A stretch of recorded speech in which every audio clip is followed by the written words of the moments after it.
अस्सलाम वालेकुम दोस्तों, मैं आपको परफेक्ट वेब सॉल्यूशंस की तरफ से वर्डप्रेस कस्टमाइजेशन की इस वीडियो ट्यूटोरियल सीरीज में खुशामदीद कहता हूँ। मेरा नाम इमरान कासिम है और आज के इस वीडियो ट्यूटोरियल में हम बात करेंगे कस्टम टेम्पलेट्स के बारे में कि वर्डप्रेस के अंदर कस्टम टेम्पलेट्स क्या होते हैं, किस तरीके से उनको क्रिएट किया जाता है, क्यों क्रिएट किया जाता है और कैसे हम उनको यूज़ करते हैं। तो मैं उम्मीद करता हूँ कि आप मेरे इस वीडियो ट्यूटोरियल को एंड तक देखेंगे और इसको लाइक भी करेंगे। इसके अलावा अगर आप हमारे इस चैनल परफेक्ट वेब सॉल्यूशंस पर न्यू हैं तो इसको सब्सक्राइब करते हुए साथ में मौजूद बेल के आइकन को प्रेस करते हुए ऑल नोटिफिकेशंस को ऑन कर दीजिएगा ताकि आने वाले वर्डप्रेस की वीडियोस की अपडेट्स आपको मिलती रहें। Thank you very much. तो चलिए शुरू करते हैं आज के इस वर्डप्रेस कस्टमाइजेशन के वीडियो ट्यूटोरियल को। वर्डप्रेस के अंदर कस्टम टेम्पलेट्स एक बहुत ही इम्पॉर्टेंट फीचर है, क्योंकि अक्सर लोग या अक्सर डेवलपर ऐसे जो वर्डप्रेस को इस्तेमाल नहीं कर पाते या नहीं करना चाहते या नहीं करते, वो ये समझते हैं कि वर्डप्रेस बहुत ही एक लिमिटेड किस्म का प्लेटफॉर्म है जिसमें आप बहुत लिमिटेड सा काम कर सकते हैं। तो मैं आपको बताता चलूँ कि ये वो पहला तरीका है, जो फर्स्ट स्टेप है वर्डप्रेस के अंदर, जिसकी मदद से आप वर्डप्रेस को नेक्स्ट लेवल तक लेके जा सकते हैं। मतलब कस्टम टेम्पलेट क्रिएट करने के बाद आप उसमें जो भी फीचर ऐड करना चाहें अपनी वर्डप्रेस की वेबसाइट में वो ऐड कर सकते हैं। इवन एक कंप्लीट CRUD ऑपरेशन परफॉर्म कर सकते हैं using any single page application या जावास्क्रिप्ट फ्रेमवर्क। लाइक आप इसमें व्यू यूज़ कर सकते हैं, रिएक्ट जेएस यूज़ कर सकते हैं, कोई भी किसी किस्म का भी सिंगल पेज एप्लीकेशन वाला जो जावास्क्रिप्ट का फ्रेमवर्क है आप इस टेम्पलेट के अंदर यूज़ करके कंप्लीट CRUD ऑपरेशन परफॉर्म कर सकते हैं। मतलब न्यू टेबल्स क्रिएट कर सकते हैं, डेटाबेस में रिकॉर्ड इंसर्ट कर सकते हैं, रीड कर सकते हैं, डिलीट कर सकते हैं, अपडेट कर सकते हैं using this custom template. Custom templates का बेसिक पर्पस ही यही है कि आप अपने वर्डप्रेस के अंदर कस्टम फंक्शनैलिटी को अगर ऐड करना चाह रहे हैं तो उसके लिए आपके पास बेस्ट अप्रोच कस्टम टेम्पलेट्स है। नो डाउट इसके अलावा भी काफ़ी सारी अप्रोचेज हैं वर्डप्रेस के अंदर to extend WordPress to the next level, लेकिन ये उसमें आप कह सकते हैं हुक्स के बाद फर्स्ट स्टेप है टू कस्टमाइज द वर्डप्रेस और to add additional features inside WordPress. अभी मैं आपको बताऊंगा कि वर्डप्रेस में कस्टम टेम्पलेट्स किस तरीके से क्रिएट किए जाते हैं और उसके बाद उनको किस तरीके से आप इस्तेमाल कर सकते हैं। और यहाँ पर मैं जो एग्जांपल लूँगा वो एक सिंपल फॉर्म की लूँगा कि किस तरीके से आप एक फॉर्म क्रिएट करते हैं और फॉर्म को सबमिट करके उसका जो भी डाटा है उसको रीड आउट कर सकते हैं या फिर उसको डेटाबेस में इंसर्ट कर सकते हैं। चूँकि मैं इस वीडियो को ज़्यादा लेंथी नहीं करना चाह रहा, इसलिए मैं सिर्फ उतना ही बताऊंगा। फिर जब हम डेटाबेस पर जाएंगे तो उस पर फिर हम एक्सटेंड करेंगे और देखेंगे कि कैसे उस कस्टम टेम्पलेट को हम डेटाबेस के साथ इस्तेमाल कर सकते हैं। सबसे पहला स्टेप है कस्टम टेम्पलेट क्रिएट करने का, वो ये है कि आपने अपनी वर्डप्रेस की जो भी आप थीम इस्तेमाल कर रहे हैं, मैं यहाँ पर अंडरस्ट्रैप थीम और उसकी चाइल्ड थीम अंडरस्ट्रैप चाइल्ड यूज़ कर रहा हूँ। तो चूंकि इस वक्त एक्टिव थीम जो चाइल्ड थीम है तो उसके अंदर मैं यहाँ पर इसको सबलाइम टेक्स्ट 3 में ओपन करूँगा और WP कंटेंट के अंदर थीम्स के अंदर अंडरस्ट्रैप चाइल्ड के अंदर मैं यहाँ पर इस अंडरस्ट्रैप चाइल्ड फोल्डर के अंदर एक न्यू फाइल क्रिएट करूँगा और उस फाइल का नाम आप कुछ भी दे सकते हैं, लेकिन होना ये चाहिए कि वो मीनिंगफुल नाम होना चाहिए ताकि आपको समझ लग जाए कि ये किस पर्पज़ के लिए। स्टार्ट में आप लिख सकते हैं template, like template contact form dot PHP। ये एक मैंने इसको एक मीनिंगफुल नेम दे दिया। तो आप इस किस्म के जब टेम्पलेट यूज़ करेंगे, समटाइम आपने देखा होगा टेम्पलेट 1, टेम्पलेट 2, टेम्पलेट 3 इस तरह के भी नाम दिए जा सकते हैं, लेकिन इट इज़ बेस्ट प्रैक्टिस कि आप इसको मीनिंगफुल नाम दें। इसको आप सेव करेंगे। सेव करने के बाद आपने सिंपली यहाँ पर PHP टैग को स्टार्ट करना है और यहाँ पर कमेंट सेक्शन ऐड करना है।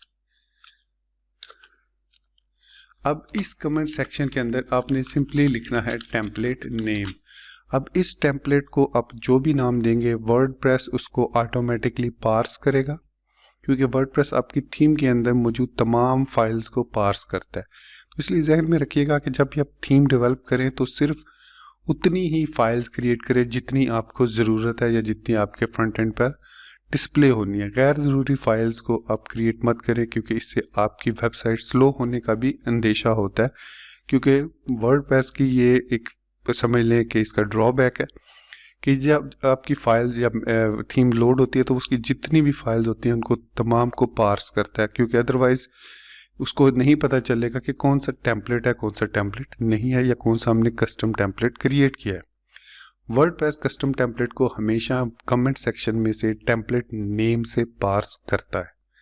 सो मैंने इसको नाम दिया कॉन्टैक्ट फॉर्म टेम्पलेट, राइट। ये हमारा इसका नेम हो गया। अब इस टेम्पलेट के अंदर आप किसी भी किस्म की कोडिंग कर सकते हैं, कोई भी कस्टम फंक्शनैलिटी ऐड कर सकते हैं।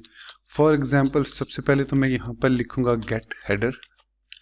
अब ये गेट हेडर क्या है? ये बेसिकली सिंपल एक फंक्शन है। जिस तरीके से आप किसी भी PHP के अंदर इंक्लूड या रिक्वायर करते हैं किसी भी फाइल को, तो उसका ये एक शॉर्ट फॉर्म है। Behind the scene get header function automatically header.php file को उस टेम्पलेट के अंदर या उस पर्टिकुलर फाइल के अंदर इंपोर्ट करता है।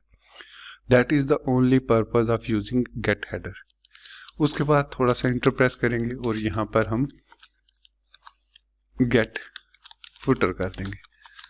तो जस्ट लाइक गेट हेडर, हमारे पास गेट फुटर भी एक फंक्शन है जिसकी मदद से हम इंक्लूड कर लेते हैं footer.php। इसके अलावा इसमें एक और भी फीचर होता है sidebar.php, जिसको अगर आपने इंक्लूड करना हो तो आप गेट साइड बार कर सकते हैं।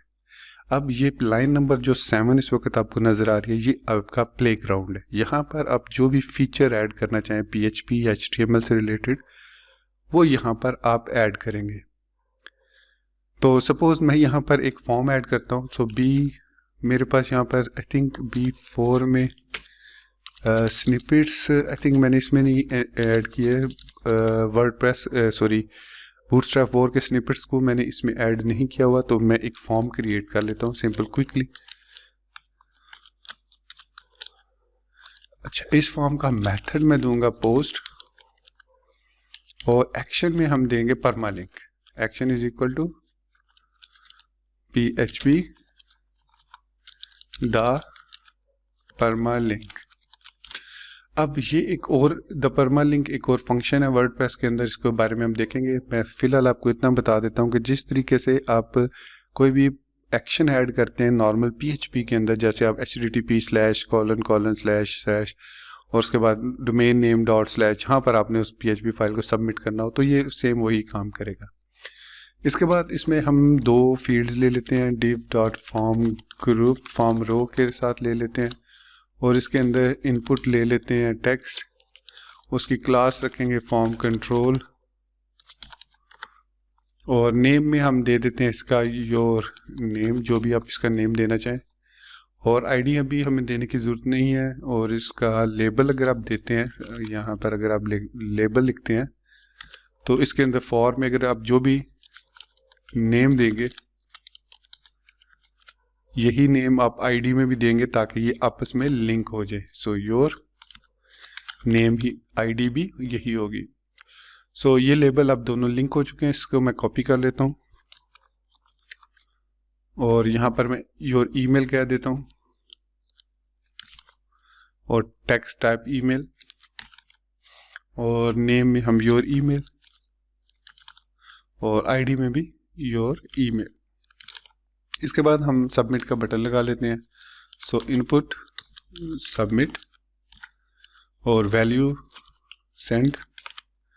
उसके बाद class is equal to btn primary btn, जो भी आप देना चाहें आप इसको, या आप btn स्मॉल दे दें। तो ये एक सिंपल मैंने फॉर्म क्रिएट किया टेम्पलेट के अंदर। तो इसको अब यूज कैसे करना है वो अब हम देखते हैं। कस्टम टेम्पलेट्स के लिए इंपॉर्टेंट जो चीज होती है वो इसका नेम होता है। ये नेम जो है आपको वर्डप्रेस के एडमिन डैशबोर्ड में देखने को मिलेगा। अगर यहाँ पर मैं डैशबोर्ड पर आता हूँ, तो सबसे पहले मुझे एक पेज क्रिएट करना होगा, क्योंकि जो कस्टम टेम्पलेट्स होते हैं वो सिर्फ और सिर्फ हम पेजेस के अंदर यूज कर सकते हैं। तो यहाँ पर मैं ऐड न्यू पर क्लिक करूंगा पेजेस में। सो यहाँ पर ऐड न्यू पेज ओपन हो चुका है और हम गुटेनबर्ग ब्लॉक को यूज कर रहे हैं। तो यहाँ पर सबसे पहले मैं लिखूंगा कॉन्टैक्ट अस, ये हमारा टाइटल हो गया। और इसके बाद यहाँ पर राइट साइड पर अगर आप गुटेनबर्ग एडिटर यूज करें तो पेज के टैब पर आपको पेज एट्रीब्यूट्स के अंदर यहाँ पर एक टेम्पलेट का सेक्शन मिलेगा, और उस पर जब आप क्लिक करेंगे तो जितने भी आपके वर्डप्रेस की थीम के साथ टेम्पलेट है वो यहाँ पर आपको मिल जाएंगे। डिफ़ॉल्ट टेम्पलेट ये डिफ़ॉल्ट होता है और ये लाजमी होता है हर वर्डप्रेस की थीम के अंदर। तो यहाँ पर हमारा सेकंड लाइन पर है कॉन्टैक्ट फॉर्म टेम्पलेट, इसको मैं सिलेक्ट कर लूँगा। सिलेक्ट करने के बाद मैं इस पेज को पब्लिश कर दूंगा। कुछ भी कंटेंट वगैरह आपको इसमें ऐड करने की ज़रूरत नहीं है, क्योंकि जिस तरीके का कस्टम टेम्पलेट हमने बनाया है आप कुछ भी इसमें ऐड करेंगे वो आपको नज़र नहीं आएगा। उसके लिए आगे चल के जब हम द लूप के बारे में डिस्कस करेंगे, देखेंगे किस तरीके से हम द लूप को यूज़ करते हैं, तो वहाँ पर हम इस चीज़ को समझेंगे। सो फिलहाल मैं इसको पब्लिश कर देता हूँ। पब्लिश करने के बाद मैं इसको कह रहा है कि contact us is now live, open in new tab कर लेता हूं। तो यहां पर आप देख सकते हैं कि हमारे पास कॉन्टैक्ट अस का फॉर्म आ चुका है। एक्चुअली लेबल्स जो है वो नजर नहीं आ रहे। खैर एनीवेज, लेबल को मैंने उसमें कुछ ऐड भी नहीं किया था, सिंपल लेबल को ऐड किया था। सो योर नेम और योर ईमेल। अब आपको बस इस PHP फाइल में चेंजेस करनी है। मकसद ये था बताने का कि इसमें आपने अब चेंजेस करनी है और आपकी वो चेंज पर यहाँ पर रिफ्लेक्ट हो जाएंगी। अब यहाँ पर आप कोई किसी किस्म का भी इंटरफेस ऐड करना चाहें तो कर सकते हैं। अभी चूंकि मैंने कंटेनर वगैरह यूज़ नहीं किया इसलिए आपको ये फुल विड्थ टेक्स्ट बॉक्सेस नज़र आ रहे हैं। एनीवेज, मकसद मेरा आपको समझाना है कि अब इस फील्ड्स को कैसे डिस्प्ले करना है। तो इसको डिस्प्ले करने के लिए हम यहाँ पर चूंकि पोस्ट रिक्वेस्ट यूज कर रहे हैं, तो आपने यहाँ पर कहीं पर भी स्पेशली आप कोशिश कीजिएगा गेट हेडर के बाद यहाँ पर फॉर्म के ऊपर उस चीज को एको करें जिसको आपने डिस्प्ले करवाना है। अदरवाइज जितनी भी लॉजिक आपने बिल्ड करनी है वो आप यहाँ पर बिल्कुल PHP के साथ इस जगह पर भी इम्प्लीमेंट कर सकते हैं। जो वर्डप्रेस है वो ऑटोमेटिकली इन कमेंट्स को रीड करता है। सो गेट हेडर से ऊपर अगर आप कोई फीचर ऐड करना चाहें तो कर सकते हैं। अगर आप गेट हेडर के बाद कोई फीचर ऐड करना चाह रहे हैं तो यहाँ पर भी उसको कर सकते हैं। अब मैंने इसको इनपुट को लेना है, तो मैं लिखूंगा इफ $पोस्ट सबमिट। मतलब अगर यहाँ से सबमिट होती है पोस्ट, ये वाला जो टाइप, इसको नेम मैंने नहीं दिया, so name is equal to जो भी नाम आप यहाँ पर देंगे उसी को आपने यहाँ पर डिटेक्ट करना है। उसके बाद अब यहाँ पर सिंपली मैं क्या करूँगा, प्रिंट $_ पोस्ट। मतलब जितना भी डाटा है उसको सिंपली प्रिंट आउट कर दो। एको प्री लगा देते हैं ताकि वो इसको थोड़ा सा फॉर्मेट कर दे, और यहाँ पर एक प्री को क्लोज कर देते हैं ताकि वो सारे को फॉर्मेट ना करे, सिर्फ जितना डाटा हम चाह रहे हैं उतना ही फॉर्मेट करें प्री की मदद से। ओके, सेव किया। अब ये जो इफ स्टेटमेंट है ये उस वक्त तक एग्जीक्यूट नहीं करेगी जब तक हम इस फॉर्म को पोस्ट रिक्वेस्ट सेंड नहीं करेंगे। सो इसको एक दफा फिर रीलोड कर लेते हैं ताकि अगर कोई इश्यू वगैरह हो तो वो हमें पता चल जाए।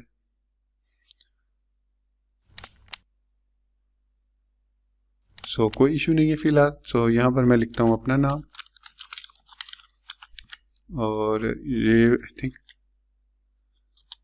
मैं इसको कंटेनर में लगा ही दूं फॉर्म को, डॉट कंटेनर,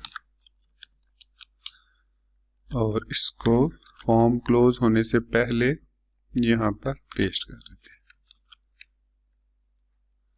ओके, अब इसको एक दफा फिर रीलोड करते हैं। तो ये कंटेनर क्या करेगा, जरा फॉर्म को कॉम्पैक्ट कर देगा ताकि हमें वो सारा डाटा नजर आए जो हम इंसर्ट कर रहे हैं। सो अब होपफुली आपको सही नजर आ रहा होगा। सो यहाँ पर मैं और यहाँ पर admin@admin.com लिखता हूँ और इसके बाद इसको सेंड पे क्लिक कर देता हूँ।